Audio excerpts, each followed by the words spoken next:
Okay, welcome back, Rich. Thanks for having me. We're going to talk about 89 Upper Deck Baseball, the iconic inaugural offering from Upper Deck, which really was momentous in many ways. In high-end brand, the debut of card number 1, which is the most graded card of all time, Ken Griffey Jr.'s rookie card, best rookie card, I suppose. What are your recollections of that 89 Upper Deck set? Well, 89, what's most fascinating was that it took forever to get that out to the market. We had Topps, we had Fleer, we had Donruss. They were all on the marketplace. Fleer had the big hype at the beginning of the year with the Billy Ripken Rick face card. And Topps was always Topps. They had all those rookie stars. They had all the future stars. They had all those young guys in it. And Donruss had a bunch of rated rookies as usual, some of whom would eventually pan out and some of whom wouldn't, like Luis Medina, who was always, since there was the big hit at the time called Funky Cold Medina, I always have to think of him as Luis Funky Cold Medina. And there was a Cameron Drew rookie in there. And there's some guys in 89 Donruss, you would just say, who are these people? Even then, you would say, these guys are 25, 26 years old. Where are they going? So we talk about Ken Griffey Jr. being nailed it, but there were other not winning lottery tickets. Yes, even Upper Deck. Card number 3 was some obscure Pirates rookie card, and he was 26 at the time, and he was going nowhere mighty fast. Upper Deck did nail Griffey. Tom Guideman, who was working for Upper Deck at the time, is the guy who says, make him card number 1. And he was and for years, it was like an inside hobby secret that he's the guy that really was the focus of getting a lot of the stuff in the Upper Deck first checklist right. Sage. And he's with Sage now. The GE of Sage. And he's still active in the hobby, and Well, that's a great claim to fame. Do you remember the summer before? The 88? I sure remember the summer of 88. I mean, I remember the hype about... in an Upper Deck context of, like, at the National and Parsippany and those kind of things. 88, the National was in Atlantic City. 84 Nationals, 88 Nationals, Atlantic City. And, and Upper Deck was handing out promo cards, and they were in... Wally Joyner and Dwayne Bice, who were both... California Angels. Possibly owners. They were putative owners. They were wanting to be owners, but that was not allowable for active players to have ownership interest in a licensee. So according to Pete Williams' book, Card Sharks, about Upper Deck, Dwayne Boyce eventually got like a settlement that was so large he was able to retire to some ranch and never be heard from again. And he doesn't have to deal with any of this anymore. And Wally Joyner continued playing another 15 years. And he had a very nice major league career too. And he's very dedicated to his faith, and he's basically had a nice retirement too. And so they both did very well for themselves. Upper Deck, in a lot of ways, could not have picked two better people to have been the faces of the original franchise. Well, it seemed to work out for everybody. As I recall, Richard McWilliam, who later became the primary owner, was the accountant in the first ownership group.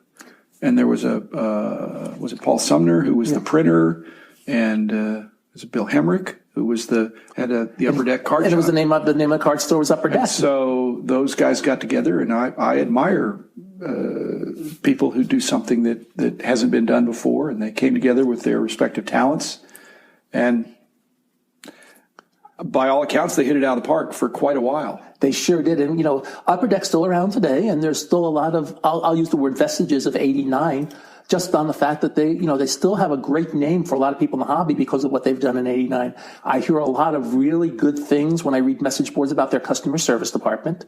They've really stepped up that. Their designs on their sets are good, and they have a hockey license, and the hockey license is a perfect license for them at this point. It's not overwhelming, but, they can make money with it. Well, I'm sure they'd like to have additional licenses. I'm sure they would too. But for whatever reason, and I've been not on the, I've been kind of retired, but I observe what's going on, and this movement toward more single source, monopolistic arrangements for one producer of cards within a sport. It is what it is. It wouldn't be the way I would do it, but I wrote about that in the GTS column when just before Topps made it formal that they had extended their MLB properties license for many years. And I said, if you think about it, there's almost everything is an exclusive. My brother-in-law had just about had a contract signed with the Rangers to provide internet service and Wi-Fi to what is now called Globe Life Field. It may have still been the ballpark in Arlington at the time. And he was very frustrated. He's still upset that he didn't, get that deal because a national licensor got the whole deal. And my point was baseball wanted to deal with one person, not with 30 people having 30 licenses. They actually saw what happened with like Jerry Jones. Let's say Coke. I'm trying to remember. Coke was Pepsi thing. Pepsi thing. And it's a lot easier when you have one person to deal with and one group to deal with. And I get that from MLB Properties perspective. And so the NHL and Upper Deck have been excellent partners. So a lot of that was built on the 89 set. And the interesting thing with 89 is in a lot of ways, they started changing the rookie card rules. When they put the cards 701 to 800 in the same packs as cards number 1 to 700 when they did the late Even though it was an extended set, kind of like right. Topps had done, and I guess Fleer had one too, that they were doing but they were box sets only. They weren't available to dealers. Only hobby available. Yeah. Upper Deck was saying, why don't we make these cards available to everyone? But they put them in a box too. They put them in a box too. They were both. But you could get them in the pack. But you could get them in a pack. Yeah. And the most expensive card in 89 out of the Upper Deck extended set was Jerome Walton.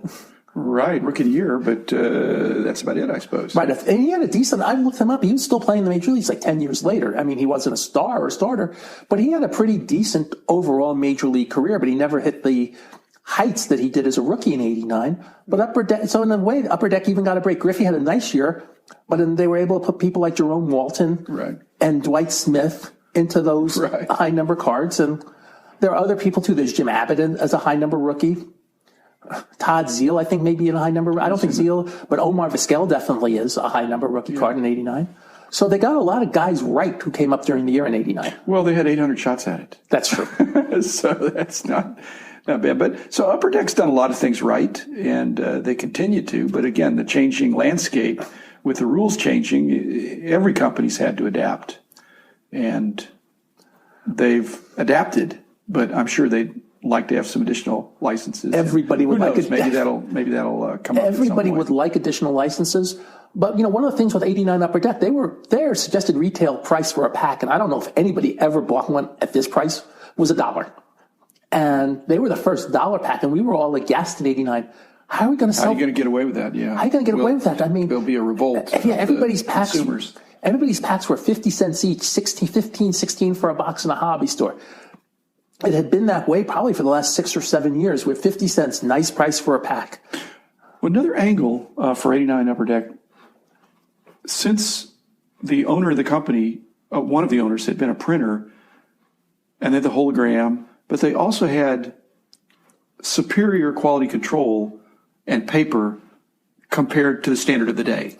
Right. And so when you're looking at the pop reports for those cards, they generally are coming in pretty nice. As they should, and they're also beautiful cards. But again, compared to their competitors of the day. We're not, we talk so much about the scarcity of 89 and the Griffey rookie, which is a beautiful card as it is. It's a great headshot of Griffey. Right. Even if the cap is a little bit airbrushed, that's okay. But the cards were so beautiful. The front photo, the back photo, the stats, the write-ups.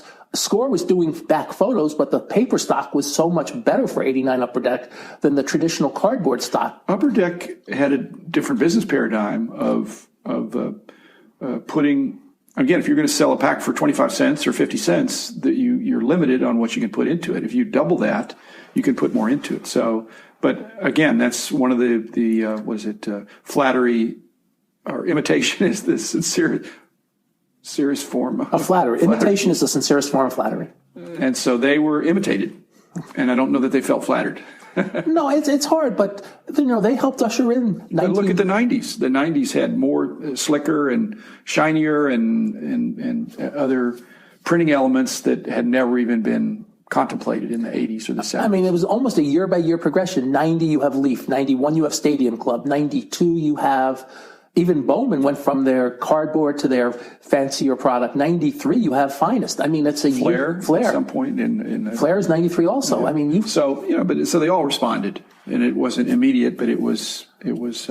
So in that sense, Upper Deck was a pace setter. They did some cool things with their first hockey set. Was just really caught a wave with the English and French and all that. So they have a nice hockey legacy that they've continued. And, they do great work. The Tim Horton set, Upper Deck's all over Canada, and that's still the home of hockey with the agreements they have with Tim Horton. They do the National Hockey Card Day, and they make these really cool sets that they, make sure stores have. They're excellent with promotions for both retail and for hobby retail. They make sure there's, if you buy $10 worth of packs, you'll get, whatever card or sheet or set it is from Upper Deck at the store. So they're very good to this day. They're probably better now than they were when they were started because like any other startup, and that's really what they were, was a startup in '89. The fact that they got so hot probably precluded them from having to do as much outreach as they probably could have done if they had started the way the other companies had.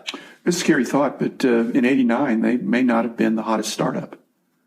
With ProSet coming in with Blood Denny, they came on even stronger, or at least higher volume. Their perception higher volume. And the other thing was they weren't able to ProSet was the official, and ProSet's worthy, and Blood Denny's worthy of a tribute, of a talk by itself. It'd probably be more than one episode. We can do one, but then, there's more than out there. But the thing with ProSet is they became the official card of the NFL. So it was really a true partnership. If you look at the logos on '89 ProSet, they're the official card of the NFL. Well, it was a living set. Right. More so than anything before. Except for T206. Except for T206. On the other hand, Upper Deck was more into superior printing technology, great paper, good photos, and the hologram and all that. So that was they had their own niche, and like we said, their niche was imitated. But there's something to be said for going first. Yeah, and something else they did going first was the next year. I know we've been talking about '89, but 1990 they had Reggie Jackson sign those 2,500 cards. They're really the first major manufacturer to have signed cards available. Certified autographs in a pack. I got a question for you. If the two cards look similar and they're only different by a little bit, does that mean one is a parallel to the other? I think it depends. Sometimes it's a parallel, sometimes it's a variation, and sometimes it's a printing My quirk. point is something a parallel if it wasn't available in the same pack? I'm not sure. It's a parallel set, but it's not parallel within the original product. I'm just thinking of that. I'm not sure. I mean, there's some.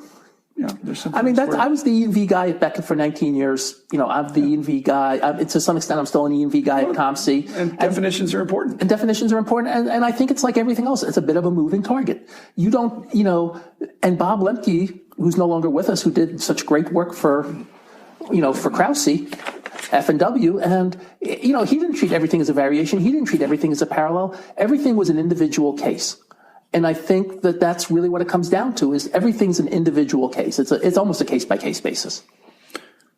Well, parallel is an accepted thing, and it came along a little bit later than this, but Upper Deck had errors that were corrected, but not too many, I don't think. Right. Was that the year where they had the Dale Murphy? Dale Murphy's '89, so was Pat Sheridan. There's a Gary Sheffield that I can never tell the difference with the S and shortstop being correct and upside down and everything.